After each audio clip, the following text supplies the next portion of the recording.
মৃত্যু আসার আগেই আপনার পরিবারকে যেসব বিষয়ে ওসিয়ত করে যাবেন। 1. আমার মৃত্যুর সংবাদ শুনলে ইন্না লিল্লাহি ওয়া ইন্না ইলাইহি রাজিউন পড়বেন।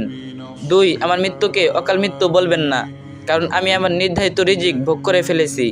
3. আমাকে নিয়ে বিলাপ মাতব করবেন না, জোরে জোরে কান্নাকাটি করবেন না, কারণ এটা সুন্নাহ বিরোধী কাজ এবং রাসূল সাল্লাল্লাহু আলাইহি সাল্লামের কর্তৃক নিষিদ্ধ কাজ।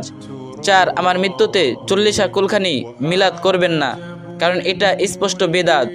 5. যারা আমার মৃত্যুর সংবাদ শুনবেন তারা অবশ্যই আমার জানাজায় অংশগ্রহণ করার চেষ্টা করবেন। 6. আমার লাশ মাহরাম ছাড়া অন্য কাউকে দেখাবেন না। 7. আমার লাশকে সুন্দরভাবে বিশ্বস্ত মানুষ দ্বারা গোসল করানোর ব্যবস্থা করবেন। 8. লাশ দাফনে ইসলামিক রীতিনীতি অবলম্বন করবেন, সমাজের নয়। 9. আমাকে কবরস্থ করার পর কিছুক্ষণ সেখানেই থাকবেন আর পড়বেন আল্লাহুম্মা সাব্বিতহু, আল্লাহুম্মা সাব্বিতহু।